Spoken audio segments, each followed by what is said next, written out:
So, living with celiac disease and avoiding gluten for the past 5 years, I have had some experience and kind of know how the gluten-free lifestyle goes, so I thought I would share some tips and tricks with you all. Find out which salads you like sooner rather than later because you will be eating a lot of them. Every time you try a recipe that is not gluten-free in its original form, start with small batches because nobody knows what to do with 40 slightly burnt cookies that sort of fell apart in the oven and taste more like cardboard than anything else.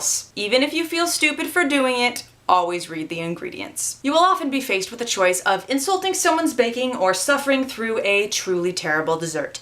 Practice a poker face either way. You will have a great many well-meaning people making you things that are A, terrible, B, somehow contaminated with gluten, or C, something you're not really in the mood for but you feel obligated to eat anyway. Gluten-free bread is mediocre, small, and stupidly expensive, so only use it when you need to. If a restaurant normally serves like typical gluten-y foods but has a gluten-free version, you can assume that they have no idea what they're talking about until proven otherwise. Kind waitstaff are angels in disguise and should be treated as such. Find a portable food that can be a reasonable meal in a pinch. If you're not 100% sure there will be food for you where you're going, take it with you. Gluten is in the darndest things. Barley tea, gluten. Malt balls, gluten. Pringles, gluten. Twizzlers, gluten. Sun chips, gluten. Fake crab, gluten. Freaking Rice Krispies,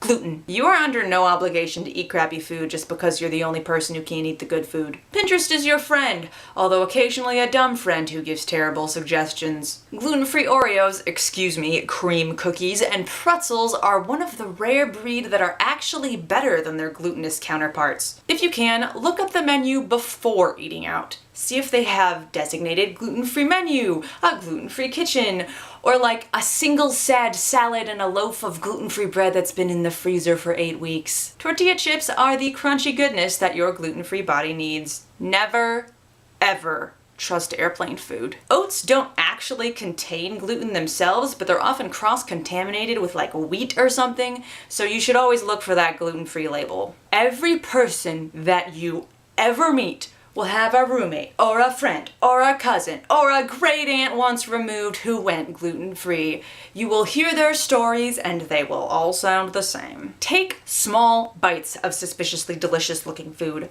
Oh cool, what kind of flour did you make it out of? It's a great way to look like you're interested in small talk when you're actually trying to determine whether they think since white flour isn't wheat flour, it won't kill you slowly. Think of easy snacks that you actually like so that you'll have something to say when people ask what to get for you, but be prepared to take home like a 2-pound bag of gluten-free crackers that nobody else wants. No bakes, peanut butter cookies, flourless cakes, and other desserts without flour are usually better than recipes swearing that rice/yam/potato/tapioca flour will somehow work just as well. They won't. If you have a bad feeling in your gut about a buffet, or a server, or a kitchen, or whatever, trust it. Your gut is trying to protect itself from later pain by warning you now. Most soy sauce has gluten, so always check. People will inexplicably assume you're vegan, which is more of a social experiment than a problem, but you should be aware of it anyway. Go into every food situation pretending you are James Bourne. Act like you know exactly what's going on, but assume that innocuous-looking people want to poison you. If you have not physically seen the face of the person making the homemade food, do not trust them. They're probably a spy.